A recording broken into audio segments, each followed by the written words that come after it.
Bom dia, pessoal. Bom dia a todos. Eu me responsabilizei por abordar a fraude contra credores, instituto este previsto no artigo 158 a 165 do Código Civil.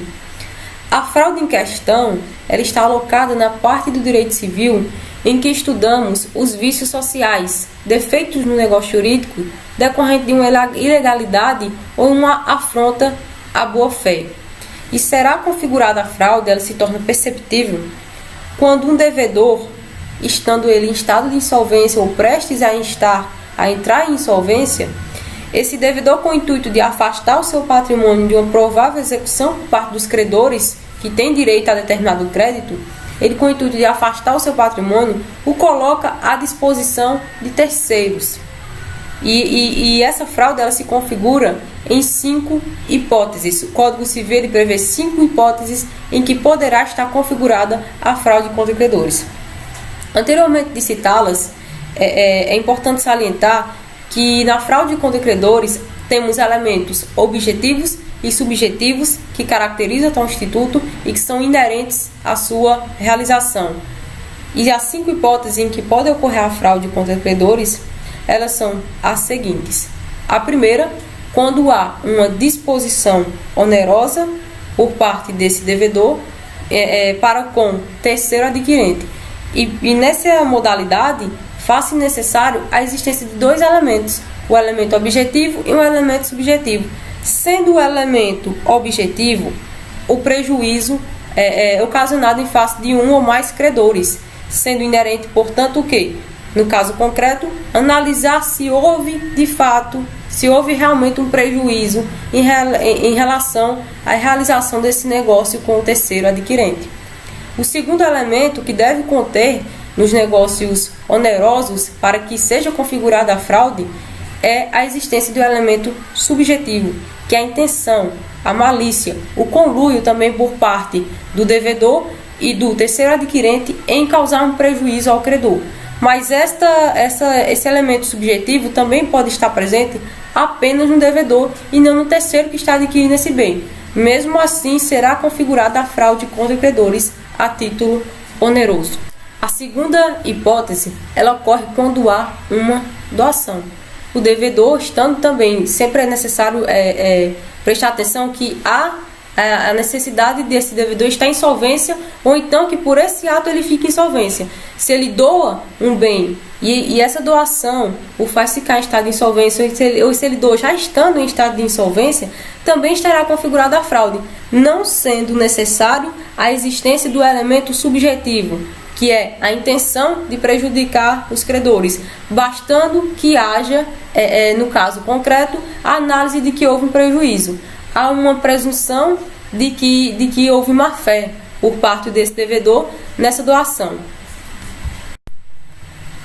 A terceira hipótese ocorre quando há o perdão ou a remissão de dívidas, porque torna-se incongruente aceitar que uma pessoa na qualidade de devedor, estando em insolvência, perdoe dívidas que tenha perante terceiros, porque tal perdão, tal remissão destas dívidas irá diminuir a possibilidade dos credores terem uma garantia de que terão o adimplemento da obrigação anteriormente pactuada com esse devedor. A quarta hipótese ocorre quando o devedor ele paga em face de um de seus credores antecipadamente um dos seus débitos, porque também torna-se descabível que um devedor ele pague de maneira antecipada a um de seus credores, porque tal pagamento ele torna mais dificultoso que os demais credores tenham a satisfação do seu crédito. E a quinta e última hipótese ocorre quando há uma outorga de garantia. Por quê, pessoal? O que ocorre na fraude contra credores é que esses credores, eles são credores quirografários, são credores que eles não têm uma garantia real de satisfação desse crédito, e não tendo essa garantia, faz-se necessário acionar o patrimônio desse devedor. E quando todos são credores quirografários e esse devedor, sabendo que está em insolvência ou que então está prestes a ficar insolvente com a consecução desse negócio, quando ele coloca determinado bem em garantia de um desses credores que anteriormente não possuía uma garantia por serem quirografários, por ser quirografário esse credor, quando ele coloca esse bem em garantia em face de apenas um dos credores, há a lesão aos demais credores, que do mesmo modo como anteriormente mencionado nas 4 hipóteses, ficará reduzida a possibilidade destes credores terem a satisfação do seu crédito, já que ele está colocado em garantia em favor de terceiro. Bem, e aquele credor que se vê nessa situação, né, de prejuízo, ele tem à sua disposição para que seja solicitado uma anulação desse negócio que possa colocar no prejuízo, uma ação denominada ação pauliana ou ação revocatória. E não é necessário, não é essencial, não é preciso que todos os credores acionem o judiciário como nós intento. Basta que um deles o faça, que assim, sendo considerado esse pedido, todos serão beneficiados.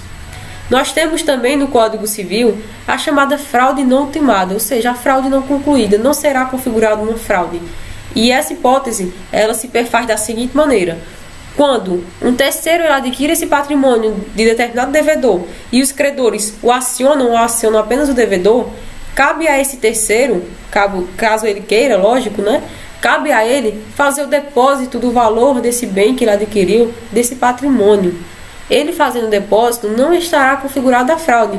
Por quê? Porque não tem o elemento essencial que deve conter na fraude, que é o quê? O elemento objetivo, que é o prejuízo. Se esse terceiro, antes de repassar determinada quantia ao devedor, por mais que essa ação pauliana ela já esteja sendo julgada procedente, por mais que haja essa procedência, se este terceiro, antes de efetuar o pagamento ao devedor, se ele deposita em juízo a quantia real, a quantia de mercado e não a quantia pelo qual ele adquiriu esse bem desse devedor, se ele fizer um depósito em juízo e acionar os possíveis interessados nessa quantia, não estará sendo configurada a fraude, não haverá fraude. Por quê?